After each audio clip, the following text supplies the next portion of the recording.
Good morning, Action Marlon, ka good morning man sa aton ng mga listeners. Salamat gid ma'am. Una gid sa tanan, ano ang update sa Panay Island Power Generation failure? Kamusta ang sitwasyon subong sa kabugusan nga Panay Island matapos magluntad ang ginasiling massive blackout, Ma'am Michelle?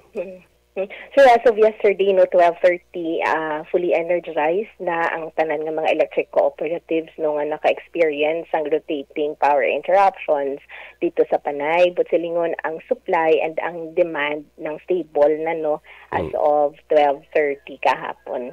Okay. So ang silingon sa situation kag supply balik na sa normal. So wala na ni sa matabo nga rotational power interruption, Ma'am Michelle? Yes sir, correct sir. Wala na sir kag normal na biskan ang dito sa biskan ang muno sila if ang sa Boracay and ang sa Guimaras if normal naman So kahapon ang normal na gid 12:30 kay nakabalik na ang isa ka dako nga power plant ang PCPC which is amo gitong gina-expect naton nga makabalik na siya. Kay once makakap in na siya sa grid maging stable na ang supply side. Ari ma'am, sang time nga nagluntad ang blackout, may mga power plant nga gina-report nag-collapse. Ehemplo to lang, PEDC.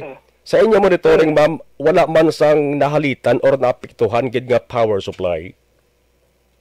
Sir, sang January 2, ang mugitong natabo may mga before the 2:19 PM nga incident nga amo gitong pagluntad sang massive nga pag-shutdown sa mga power plants, may ara na tungadaan yung mga naka-planned maintenance. So, naka-shutdown na sila yung daan, ang iban nga planta. Tapos, at 12:06 PM, ang PETC Unit 1 nag-out man. Pero after that, naka-recover ang system. So, silingon, ang supply kag ang demand, okay pa. Okay. Normal pa siya. Amo to nga wala man kami nag-drop loads, And then, pagka 2:19 PM nang dito na nga nagsunod-sunod na out ang aton nga mga iman pagid nga mga power plants kag amo to nga nadulaan gid sang kuryente ang bilog nga Panay Island. Sige.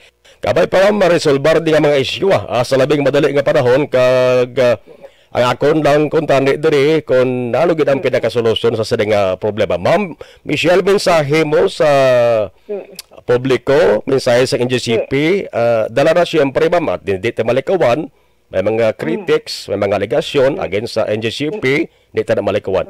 Anong mensahe sa NGCP, Ma'am Michelle? Sir, ang NGCP as a system operator, ginahimo namon ang tanan nga para pala nga i-make sure nga ang supply kag ang demand balance kay tungod ara kami sa tunga. Pero i-emphasize lang namon nga wala kami nagaproduce ang kuryente or wala kami hindi kami maka-intervene hindi kami kapanghilabot sa side sang supply.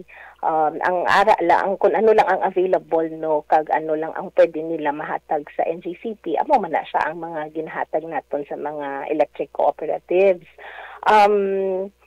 Ang joint effort na siya so kinahanglan, so we have 3 players in the power industry, diba? May mga generating plants, amo na isang producer sang kuryente, tapos malabay siya sa kay NGCP nga highway sa electricity, kag tapos amo na ang ihaboy namon sa mga electric cooperatives. So hindi ni siya pwede nga si NGCP lang dapat ang nagagana. Dapat ang tatlo na nagagana antes kay makaabot ang kuryente sa aton nga mga panimalay.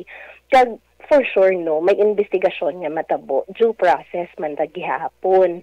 So as long as ready kita sa data naton nang kuan man na for sure sa NGCP data kag ang mga nagkala-out man nga planta kung anong rason nga nag-out sila makit-an gid na kag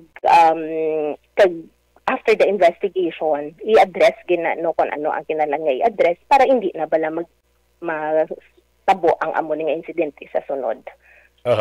Sige. Ma'am Michelle Visera Mount, thank you so much kid kag sunod lang naton kung anong updates. Salamat gid, good morning. Salamat gid Action Marlon kag maayong aga.